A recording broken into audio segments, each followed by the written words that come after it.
Hello everyone and welcome to Easy English Literature. Today we are going to study W.H. Auden. So let's get started. W.H. Auden was born in the year 1907 and he died in the year 1973. His full name was Winston Hugh Auden. He was an Anglo-American poet. Anglo-American poet means वो US से भी belong करते थे as well as Britain से भी belong करते थे. He was born in England and was known as the greatest poet of the 20th century. He attained American citizenship in the year 1946. अब he studied in Oxford University. तो वहाँ पर under graduates का उन्होंने एक group बनाया जिस group को आज हम जानते हैं ऑक्सफोर्ड ग्रुप से, और Auden generation, MacSpaunday group, pylon poets. ये पिंक पोएट्स यहाँ पे रॉन्ग लिखा हुआ है, पाइलॉन PYLON, पाइलॉन पोएट्स, और left wing poets. Okay, so ये सब नेम थे एक ही ग्रुप के जो W.H. ऑडन ने बनाया था, जिसे W.H. ऑडन लीड कर रहे थे. यहाँ पे आप ध्यान रखिए, पिंक पोएट्स नहीं है, पाइलॉन पोएट्स है, PYLON, pylon poets. W.H. Auden जो है वो लीडर थे.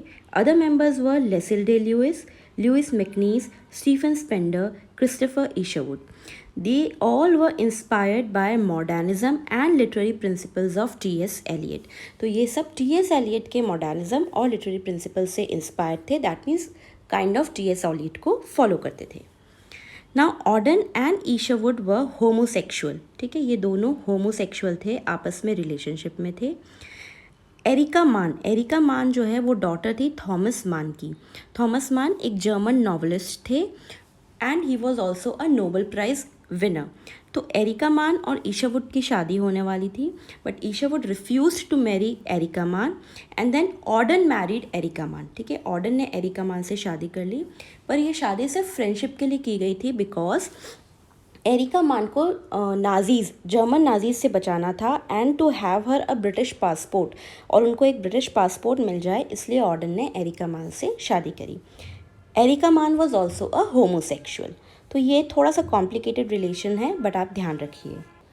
The first volume of poetry, Auden की जो फर्स्ट वॉल्यूम ऑफ पोइट्री है poems, is dedicated to Isherwood. ठीक है, ईशरवुड को डेडिकेटेड है.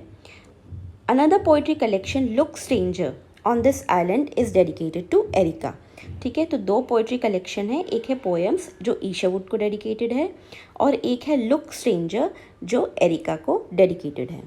जब हम W.H. ऑडन को स्टडी करते हैं तो इनके वर्क्स काफ़ी सारे लोगों को डेडिकेटेड हैं, तो आपको ये ध्यान रखना है कि which work is dedicated to whom. Like poems is dedicated to Isherwood, Look Stranger is dedicated to Erica. In 1939, Auden and Isherwood moved to America. ये दोनों ही अमेरिका चले गए, और तब इंग्लैंड के लोगों ने इन्हें क्रिटिसाइज़ किया कि यूरोप वॉर से भागकर ये लोग अमेरिका गए हैं, डर कर भागकर ये लोग अमेरिका गए हैं. Auden was Chancellor of Academy of American Poets from 1954 to 73. इस टाइम तक he was Chancellor of Academy of American Poets. Auden resided in New York and Austria and died in Vienna. He resided in New York, Austria and died in Vienna. इनकी poems के जो central theme है वो है love, politics, religion, relationship and morals. अब कुछ major works देख लेते हैं. सबसे इंपॉर्टेंट मेजर वर्क्स में यही है कि आपको ध्यान रखना है which work is dedicated to whom. Like poems is dedicated to Isherwood. The Operators, an English study, is dedicated to Stephen Spender. The Dance of Death to Robert Medley and Robert Dune. The Dog Beneath the Skin. The Dog Beneath the Skin is written in collaboration with Isherwood. Isherwood के साथ लिखी गई थी. It was dedicated to Robert Moody. The Age of Anxiety, a Borac Eclogue, it was dedicated to John Benjamin. यहाँ पे आप ध्यान रखिए कि इस वर्क के लिए इन्हें पुलित्ज़र प्राइज़ मिला था. The Age of Anxiety. Homage to Cleo is dedicated to A.E. and E.R. Doots. The Ancient Floods or the Iconography of the Sea is dedicated to Alan Anson. Other works are The Shield of Aeschylus, The Ascent of F6, ये tragedy है जो 2 acts में लिखी गई है. For the Time Being, On the Frontier, it was also collaborated with Isherwood. तो 2 works are collaborated with Isherwood, On the Frontier and The Dog Beneath the Skin.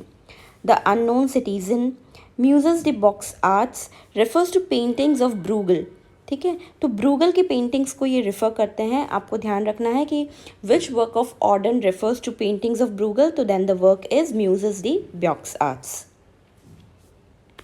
Other works are The Dance of Death.